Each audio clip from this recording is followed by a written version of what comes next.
Big Paul, what's up? What's up, man? I just went live, so we'll leave it live right now. How you doing? Hey, if you don't mind, man, I'll share this with my audience. Go right ahead. Do what you got to do. All right, but this will go up on my channel too, if that's okay with you. Yeah, of course. Is there something I need to do on my end? Nope.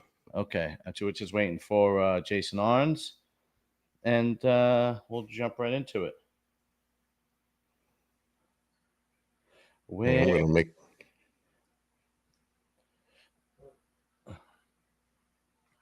Paul, what size shirt are you? I'm a 2X. 2X. Do you like this one? Like it's a sleeveless. Yeah, man. The one I'm wearing. All right, cool. So I'll get your address later on, and then I'll send it over to you. Oh shit, here he is.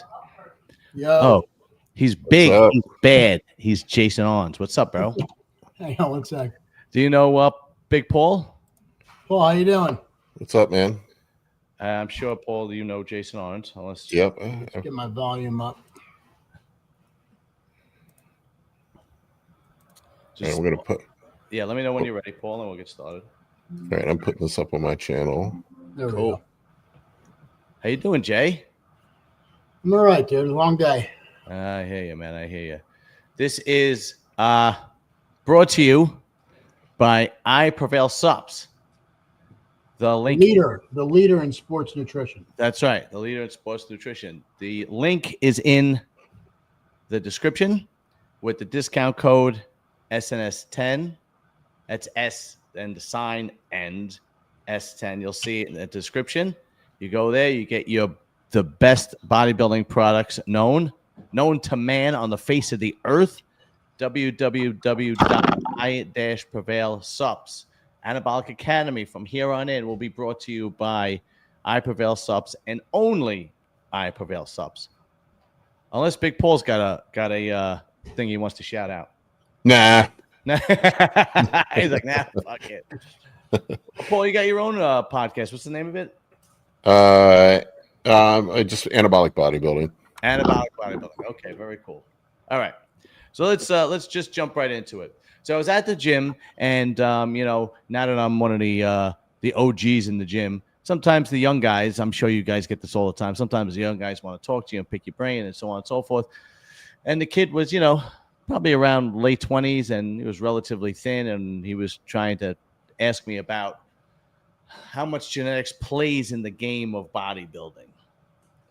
And I was trying to explain how important it is, but at the same time, I think there's different aspects of how genetics plays in bodybuilding. Like, yeah, you might be a genetically gifted bodybuilder, but at the same time, genetics also plays a part in how you react to anabolics, about how you react to nutrition, and so on and so forth. So I kind of want to take the deep dive and just how important genetics plays a role, and when you should look in the mirror and say to yourself, my genetics is only going to take me so far.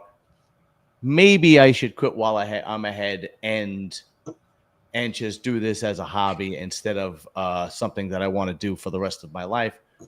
Because I've noticed a lot of people get on this train where they spend 5, 10, 15, 20 years, and it's like on a paradoxical treadmill going nowhere fast. And then there are people where you look at when they're like Lee Priest, you look at him when he was 13 years old and you go, Jesus Christ, this guy's destined to be a bodybuilder. So that's the deep dive. And plus whatever questions we get from the chat. So that's what I want to address. But Big Paul, since you are a special guest, why don't you take the dive and take that one first? Well, we've talked about it before, but genetics, to me, the clearest example of it. It's funny how guys think, just anybody can go out and be a pro bodybuilder. I'm not saying that. I don't want to dissuade anybody from making an attempt at it. A lot of times you don't know if you have genetics until you try. Right. I would give you the example of a guy like Nick Walker. If you look at that dude when he was 15 years old, I would have never in a million years thought that guy'd be a pro bodybuilder. Look at the early pictures of him. He didn't have a very balanced physique. He didn't look like he, and the dude might might be Mr. Olympia this year. Yeah.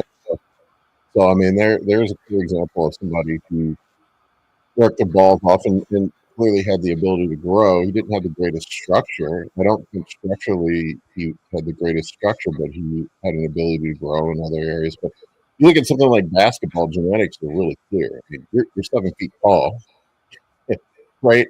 You know, it's evident there. You know, you can't be 5'6" and go out and think you're going to have a really good chance of making the NBA. And then it's something like one in a couple hundred people that are 7 feet tall are in the NBA, right? Right. So that's a clear same thing with playing left tackle in the NFL. You're not going to be 5'8" playing left tackle in the NFL. Right. Now, the Nick Walker example is excellent because you're right. He had to actually start lifting before he actually exploded and realized his potential. But Arntz, go ahead, take it from there. I mean, you know, those are really good points. And your genetic makeup, there's a couple different ways to look at that because, you know, there's guys that might not blossom until they're in their late adolescence, you know, early 20s. And there's guys that just genetically have a predisposition that no matter what they're going to do, they're just not going to put that much muscle on. And there's guys that they take tons of gear and they train their asses off and they'll get to a certain level. There's levels of genetics. You know, there's right. people that are genetically inclined and they'll be a good amateur. They'll be a good regional level bodybuilder. Then you can take it a step higher and there's guys that they'll be good or decent national level bodybuilders. And then there's guys that make it to the pros. And even at the pros, there's guys that are more genetically inclined that are going to be this level. And then you have your other guys that are going to exceed to that level. And it's no different, you know, in any other sport. Just because you're 7 feet tall doesn't mean you're going to be an NBA, you know, player. But, right. you know, just like you said, you know, you still have to have that athletic, you know, predisposition to be able to move and maneuver and get around people. And look at John Jones. You know, a perfect example, I think, is John Jones. You look at him, and he's a lengthy guy. You wouldn't think he's as athletically inclined as he is, but the guy can beat you from any angle, you know. And then there's people that can learn. You know, there's the tactical part of any sport, bodybuilding too, where, hey, I can learn to train better, and I can learn to eat better, and I can learn to manipulate my supplements better. But that's still only going to take you to what you're genetically inclined to do, you know, and there's 10 million people out there that could throw a football, but not all of them are going to be like a Josh Allen, you know, or some high level NFL quarterback. So genetics are a huge part in all of this. And there's guys also that have lesser genetics, but they're harder workers. Mm-hmm. You know, and they're going to put in the work and they're going to beat you that way. So it's all relative to what you're doing. But for bodybuilding, you definitely have to be genetically inclined. You have to have better steroid receptor sites, or at least know how to activate them and get them to absorb as much, you know, and so you can have better response to what you're doing also. Yeah, I've noticed that too. I've seen people that go on all different types of gear and they make some little improvements to their body and you can see a difference. And then I've also seen people that take very little and then they just explode. That has to be genetics too, Paul, I'd have to assume, right? Yeah, and you can actually test that now. They have CAG repeat testing you can get done to see how you respond to anabolics. Now keep in mind, that's just one hormonal pathway. There's IGF-1 response, there's, you know, insulin sensitivity, there's you know, how you digest food, there's your tolerance for the drugs, there's a bunch of other factors. You know, just staying healthy too, you know, like some people can't lift heavy without getting fucking beat up, you know. Right. It's you know, there's some dudes that just their joint and connective tissue structure could never handle bench pressing 4 plates or squatting 4 plates. They would just break before they ever got there. Right. But yeah, you can literally know, you can go get a CAG repeat test done and see what your response is to androgens, and you can see if you're a hyper responder, a normal responder, or a low responder to androgens. It's pretty interesting now that you can actually test that and find out genetically, and we know that there's certain populations. And I don't want to throw any stereotypes or tropes out there, but all of us have been there. I mean, we know that the Nigerian dude is going to respond better than the guy from India, right? Exactly. Yeah, you could say it. You could say it on right. I mean, and scientifically speaking, if you look at CAG repeats in populations, the Southeast Asians have the lowest response to androgens. It's just and whereas guys that are Italian and Northern European, big fucking. I mean, you can look at it like the majority of the world's strongmen are from one little region. They're from, they're all Scandinavian, the Scottish, all those Anglo-Saxon genetics. I mean, those guys are built to pick up heavy shit. Yeah, that's right. Right, like the mountain and whatnot. Yeah, sure. In bodybuilders, you look at bodybuilders; they're mostly all regionally from genetically from either German, Italian, or like Nigerian, Middle East. Yeah, Middle East guys from the Middle East. I mean, they're the majority of them. It's almost like, and Jay, let me know what you think about this. It's almost like the countries that years ago had to, before you had modern warfare, not skills, but modern warfare, artillery and military. It's the countries that actually had to build their people in order to protect their country, right? So you had, Iranians are naturally Persian, and they have more of a, well, they were a warrior culture. Dominant warrior culture. Same thing with Scandinavians. It was like Vikings, and it seems like those are the spots where the building the people, and then of course in Germany and Austria you had the same kind of concept, right? That's where all the barbarians are from. Those are the workers. That's your working class people. The guys that work. In some of the Middle Eastern countries, they have thinner builds, and you don't see a lot of them in top sports, and it could be it's just not big in their culture, or it could just be they have a different genetic composition. But that's why, like Americans, we're like a combination. A melting pot of all different countries that come here, and we're breeding, athletes, and we're that's why we kick ass in the Olympics. That's why that's why the NFL is proof of that. Yeah, I mean, and some of the best. And don't get me wrong, there's great athletes all over the world, but some of your better athletes, were homegrown from the U.S. Yeah, 100%, absolutely. Now, when does it? Let's answer this person's question. It says, my brother has high A1C. Can he lower it with low fat and high fiber diet? Go ahead, Paul. I don't even know what the hell A1C is. What is it? I'm a diabetic, so I'm very familiar. Okay. Low carb. It depends. It depends, but A1C is a measure of your. So it's over a period of time. It's the glycolation of the red blood cell. So it's an indicator of how well controlled your blood sugar is. Generally, it's a sign of insulin resistance or lack of insulin production, depending on what's going on. Most people, it's insulin resistance. Really, the biggest thing you can do to fix insulin resistance is lose some fat, lose some weight. That is the single biggest risk factor for insulin resistance. Is just being fat. Okay. Get leaner, and your insulin resistant, your A1C will improve. Now we have all kinds of cool drugs and tools that we can use to help with that. All the GLP-1, they work miracles on retatrutide would be one specifically. I've been using it this year. I've radically improved my A1C. But I would say clean your diet up, lose some weight. There are supplements. Berberrine's a supplement that can help lower A1C. Metformin is commonly prescribed to diabetics. It can help improve insulin sensitivity. And then now with all the GLP-1s that we have at our disposal. But I would start with losing some weight and getting in shape first, and then you have these other these other tools that you can use. Okay.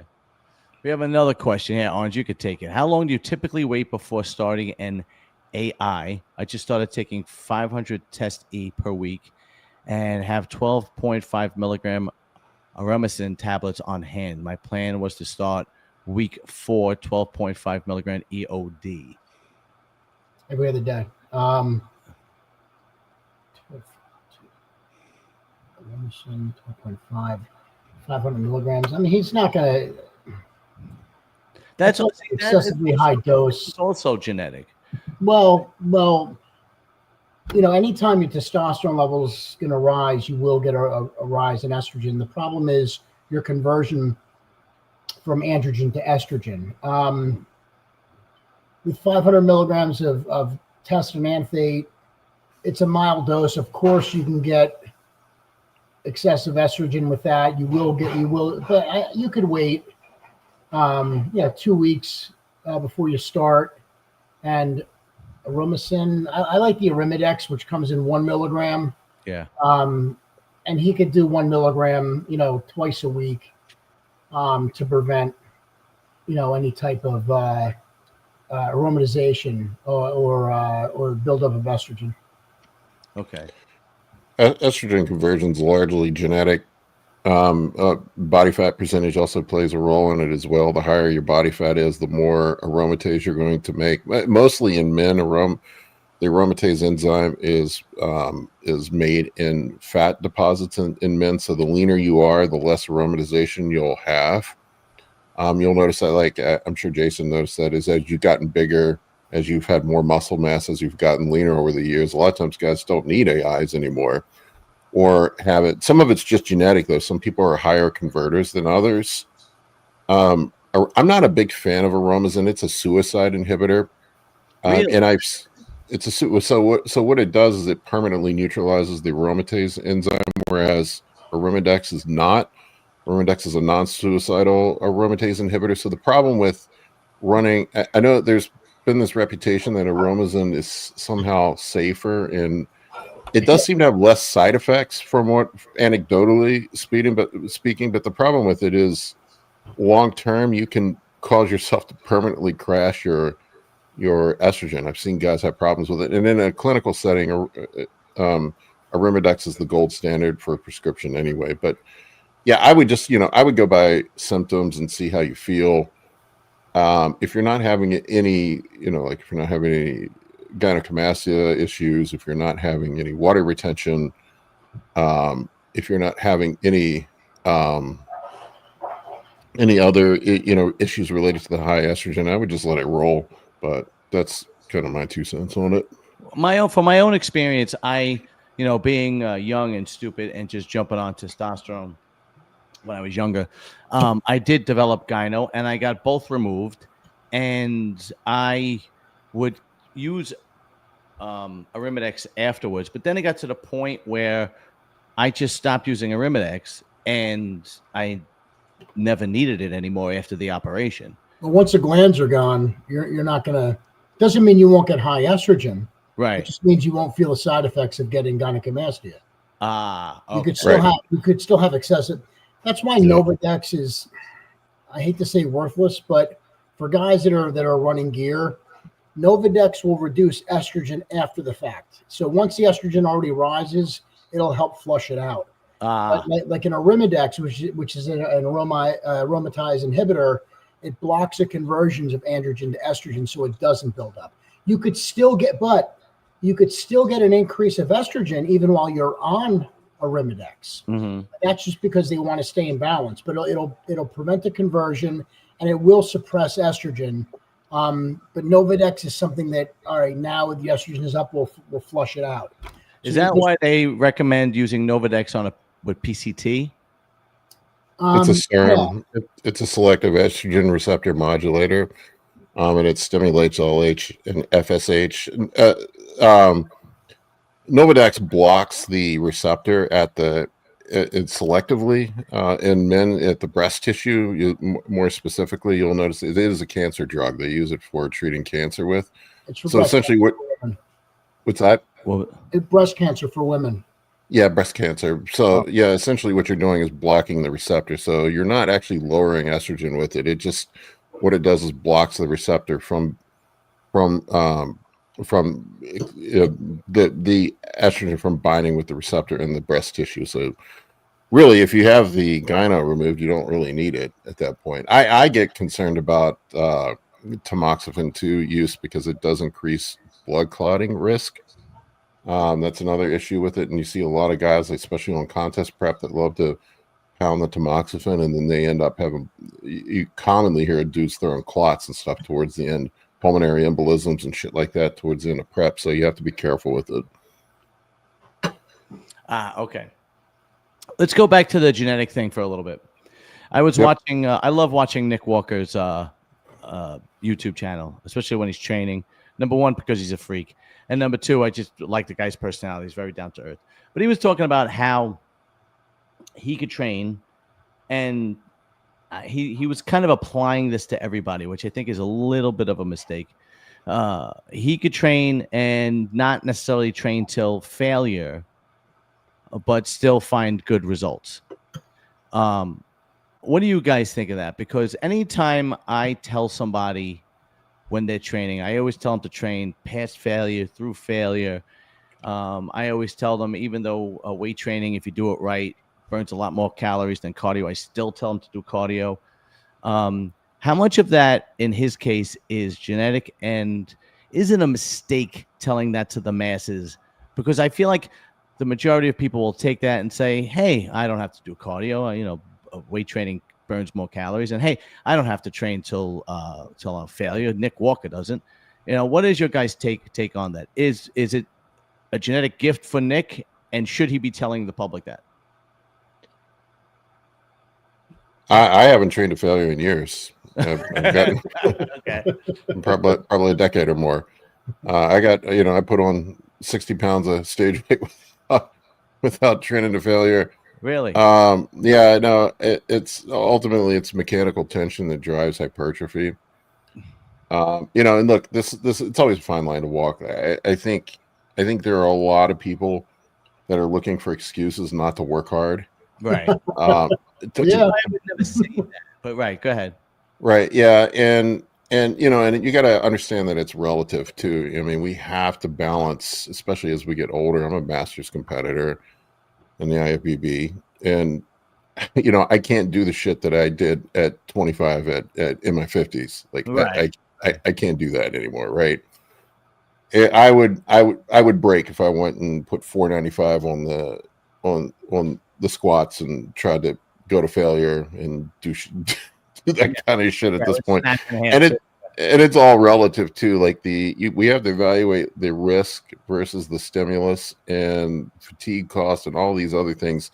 Like if you're a beginner or an intermediate gym bro, like if you're benching 185 pounds, there's really very little risk taking things to failure and beyond failure. But if you're Nick Walker and you can press 495 for reps, that shit gets dangerous, man. Yeah, right. I mean, it's a completely different paradigm where he's at. And to be honest with you, like, and this is, I think this, I'm going to stand on my soapbox here, and I think this is the thing that a lot of guys get confused about a lot of times. We do know that mechanical tension is the primary driver of hypertrophy. And guys get obsessed with the weight that's on the end of the bar. A lot of times it's really about that tension that's experienced on the muscle that matters more. You can put the practical example on this. You can literally put on knee wraps, change your stance on a squat, go to and add 50 pounds to your squat. Yeah. You didn't grow 10 pounds of muscle when you did that. You just changed your form. But we know that we want to provide adequate stimulus. We need to have enough mechanical tension to force an adaptation. And we need to have that stimulus in place and then provide the proper nutrition, supplementation when we're using PEDs to provide an opportunity to grow. And I think that's kind of where Nick is at this point. He's an advanced lifter, and how you train as an advanced bodybuilder is not the same as how you train at the beginning. I would say for a beginner guy, you want to use some sort of progressive overload. You want to find out where your limits are. You want to train hard. I think you have to learn how to work hard and train hard first. And then as you advance, as you get stronger, as you get bigger, as you have more muscle mass, then, you start tweaking and dialing things in. And I think that's the thing that a lot of people forget. There's different levels to this shit. And so what he's doing might not necessarily be appropriate for a guy that's been in the gym for a year. I would say for the young guy, just train fucking hard. Go in and train hard, learn how to train hard, learn how to train correctly, learn how to eat, do all the basic stuff, master the basics. And then when you're an advanced trainer like him, then you can get into the minutia and dial things in like that. As far as, he can at his stage, he has such a good command of how exercises work and control over the exercises and mechanical tension. He doesn't need to do that anymore. Okay. Well, it was Lee Haney that said stimulate, don't annihilate. But Jay, you and I have had conversations like this over and over and over. When you were in your prime and you used to go to the gym, you said you were like going to war. You put your dog tags on. I did that too. Yeah. You had Metallica playing and you literally trained till you dropped, till you threw up, till you passed out. So what's your take on it? Well, I think, to get to the original question, should Nick be giving this information out, and is he right? There's no right or wrong. We all know for a cause, for every effect you need a cause, right? So you definitely need to break yourselves down. I was one of those guys in the beginning of my career when I was younger, and to add to the point that was just made, that I do believe a majority of people do need to go to failure and even beyond failure to get that adaptation to really stimulate the muscle cells into breaking down so they grow properly. Then you add your nutrition and your supplementation into it. But if you think you're going to train the way you do in your 20s, into your later 30s and 40s, you're out of your mind, because your tendons and ligaments can only take so much. So once you've built that muscle, and there's a point in time when your body will put on muscle. And then after a certain age, you're going to maintain, and there's going to be, different adaptations to your physique where you get a little bit more of a mature look and more of a granite type, hard-earned muscle. They called old man muscle, they used to call it. It was a term, and that's guys that they've put the time in, they've done the training, they've kept that muscle for years. You don't need to punish yourself anymore at that point. Nick has found what works for him. If everybody followed Nick's routine, 1% might get the same results that Nick gets. Okay. You know what I mean? Like, this is what works for Nick.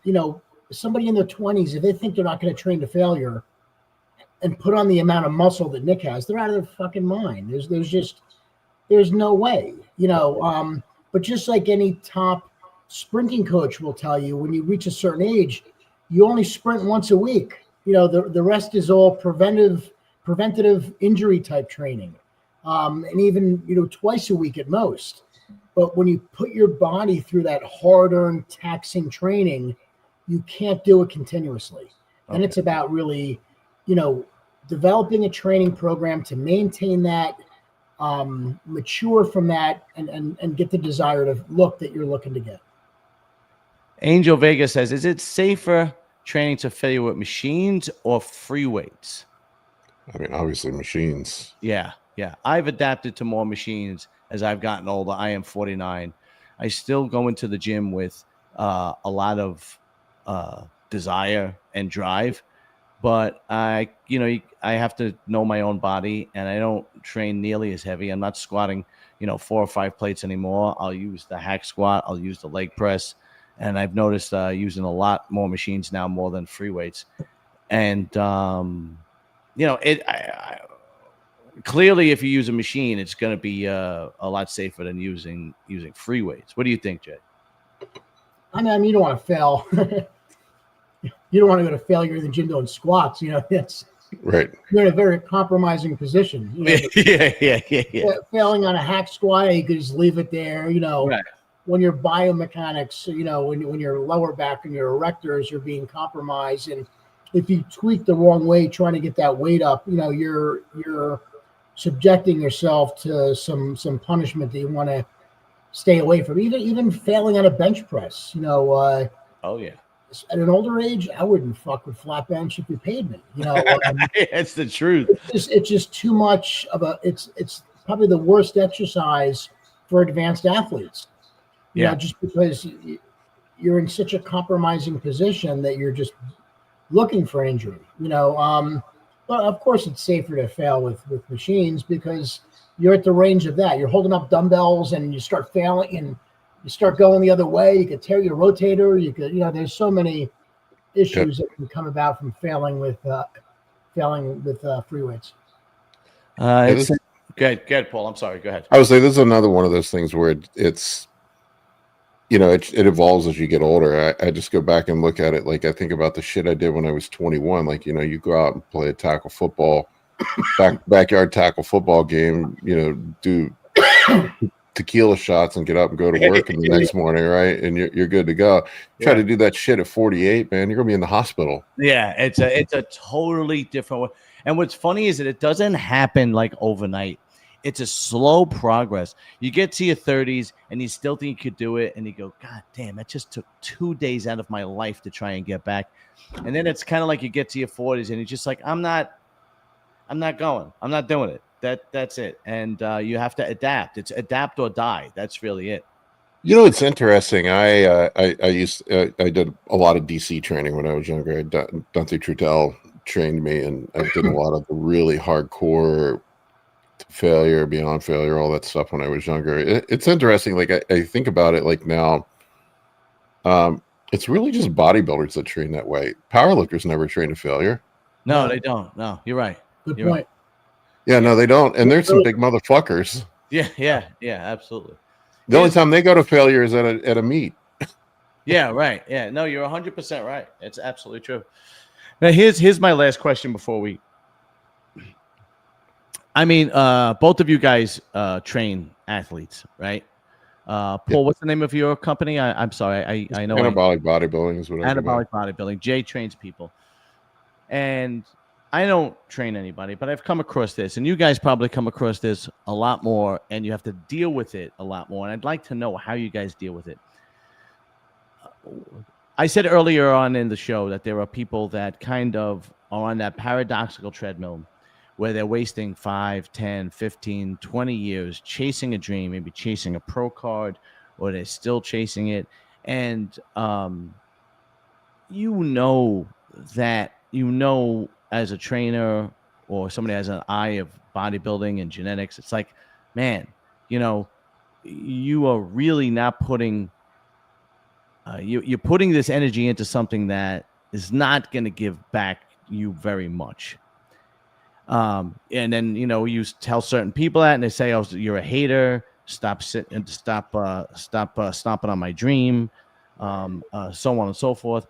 How do you go about talking to somebody that is chasing this dream for so long, but is just genetically limited, and it's just not going to go anywhere, or he's already reached his potential, and maybe it's a good amateur, maybe it's a third tier pro? How do you go about telling this person, look, man, I think, or the girl, I think it's time for you to realize that this might be a good hobby for you, but to waste any more time would be not productive for you and for your life and the people in your life. How do you go about dealing with that? Because I see that often. I've had conversations with people about this, and excuse me, people I've worked with and just friends also that asked me, dude, just be honest with me. What do you think? What do you think? And sometimes the hardest thing for people to come to terms with is the truth, and you don't want to shatter somebody's, hopes or their dreams, but things have to be put in perspective. And hey, look, dude, if you haven't gotten it to at this point, what more do you really want to put into this for what you're getting out? You have to kind of relate to them in the most human ways possible. And I mean, I've always been a direct person, and I've said to a couple people, dude, you're not going to get a pro card. And the thing about saying that is there's people that have pro cards that shouldn't have pro cards. Right. So they're like, well, I see this person, I'm better than him. Well, dude, they just happen to be at the right show at the right time when nobody else showed up. If you're going to train and prepare to hopefully be in a position that you got it because nobody else shows up, like, what do you want to do with that? Right. So just being honest with people and give them goals. Look, dude, if you haven't reached this, or you haven't won a regional show, or you haven't made top 2 at a national show, chances are it ain't going to happen at this point. Paul, how do you go about it? Because I've noticed that I could be very direct with guys, but it's the ladies that I seem to be walking on eggshells when I have to tell them, I think you're wasting your time at this point. Well, I generally don't train women. That's a good idea. Yeah. Okay. No, I work with a couple. I work with a couple of female bodybuilders, but I mostly just work with dudes. Hey, look, the way I look at it, man, is, there definitely are some people that are just never going to accomplish it, and that's okay. You can go out, I played basketball when I was younger. I thought I was going to be the white Michael Jordan when I was 16 years old, and I came to the quick realization that, I remember playing against some guys that ended up playing in the NBA, and I was like, oh yeah, I'm not like these guys. I can't play at this level. And that's a hard realization, but that doesn't mean you can't go out and enjoy a recreational basketball game. Look, right. If a guy's realistic and says, look, I don't give a fuck, man. I just love bodybuilding. Yeah. I want to go out and do the whatever your local show is, the Mr. T-Neck show or whatever the case is. And I don't care if I place 3rd place at the Mr. T-Neck, and I want to do that every year. And if you just love going out and being with your homies and getting ready for a show, that's totally fucking cool. Now, there are sometimes, it's a fine line to walk too, because I have seen some people that have surprised me, man. I'm sure you've seen this, Jason, like dudes that like, I had a guy this year, man. I never thought in a million years this dude would have a shot. And he just fucking worked so hard over like 7 or 8 shows, and he went from being a dude I never thought had a chance, and he got, he finished in first call out in the national show. I'm like I never in a million years thought this guy would have what it took, but he just worked so fucking hard over it took a couple years. But we know, we look at people, there's guys you can look at and say, like, look at just his structure, his response. He's especially, when you see guys taking a shit ton of gear and nothing happens. Right. That's always like, I feel bad for those dudes. I can sit here and hold 250 taking TRT. Right. And then some dudes out there running 2 grams of shit and can't break 200 pounds. Right. Yeah. Right. That guy's never going to be a pro. Yeah. Look, if somebody, I feel like being dishonest with somebody is also a disservice in hurting, but you can tell them in a kind way. I think, that's what Jason was saying, I just like, you can say, look, man, I think it's going to be a long shot.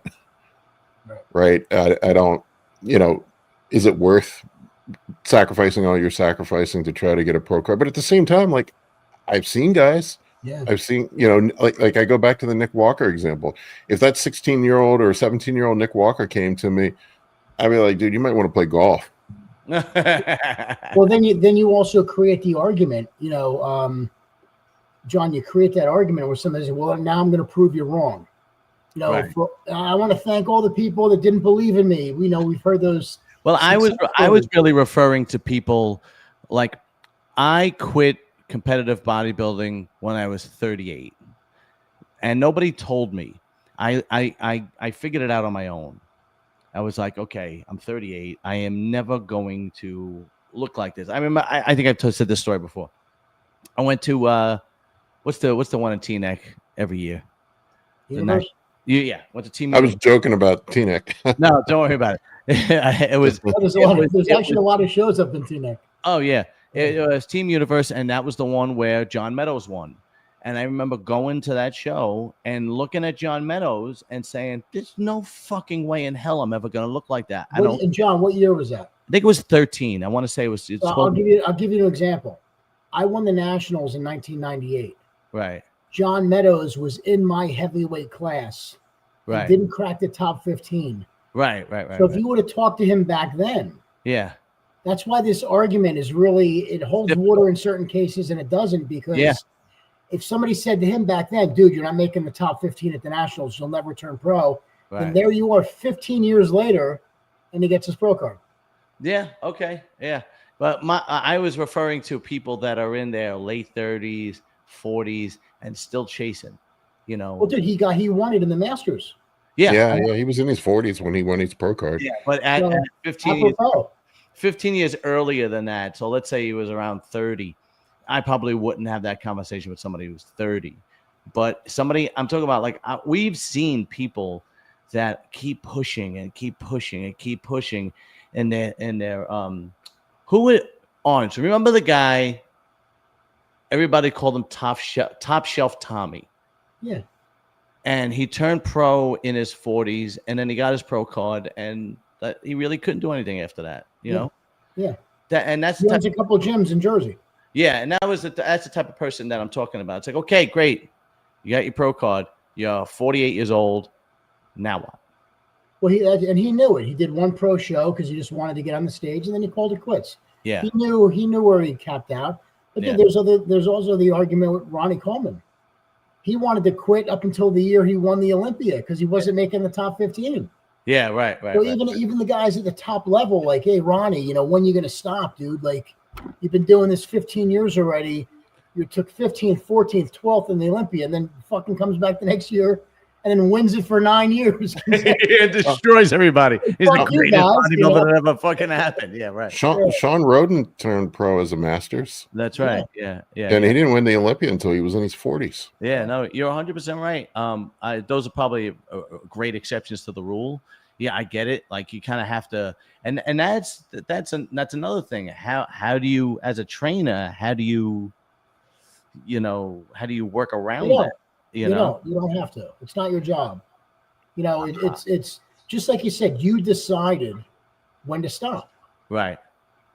I decided when to retire. I'm getting older. My body's not responding. I'm done, dude. I'm not going to get any better. I came to terms with this is the best I'm going to do as a pro, and I was okay with that, you know. Right. And I like this guy just talked about Vinny. If you read the comment below, and Vinny still wants to do it, and you can't tell him no. Yeah, no. He didn't do well in the Olympia, and he just took fourth in the other pro show that was after that. So he's that gives him drive, and just like Paul said, is some people do it not with the hopes of ever becoming best in the world or second best in the world. They do it because they enjoy it, And that's me. I put me in that category. I turned pro late in life. I know I'm never going to be Mr. Olympia. I just love competing, man. I just like. It's not even the competing. I don't even care about it. I just love bodybuilding. Right. It's a part of my life. It's a stupid, silly sport. I love helping people. I love being out there with the guys. I have fun doing it. Paul, don't you also love, and I know I did, I love being in that prep mode, just having something to train for. I need a goal. I like having a goal. I had my shoulder, I tore my bicep tendon this year and had shoulder surgery, man. It fucking sucked, man. Like, I have nothing. I'm just sitting here at the house. I can't do anything, and it's been terrible, man. Out a window. Yeah, right. I if it wasn't bodybuilding, it'd be something else, man. I'd be riding bicycles. It'd be, competing at something. I like having something to grind on. Yeah. No, absolutely. I couldn't agree more. All right, gentlemen. Unfortunately, I have to call it quits. Paul, always a pleasure having you on, man. You are a wealth of knowledge, and I love having you on the show. Sorry, I feel like I talk too much. No, it's perfect. It's fantastic. The worst is when you have somebody who doesn't talk at all. That's the worst. And of course, one of my best friends in the world, Jason Arntz. Thank you very much for coming on, brother. I really appreciate it. And don't forget. Nice meeting you, Jason. Yeah, you too, Paul. I need to get you on my podcast sometime. Oh, dude, anytime, man. Anytime. And don't forget, I-Prevail Subs. The link is in the description with the discount code. Great supplements. And there you go. Which one is that? That's the NAK pump. It's product. sodium potassium nitrates. Very cool. And all right, gentlemen, I will see you next time. Thank you very much, fellas. All right. Bye, Take boys. care, guys. Later.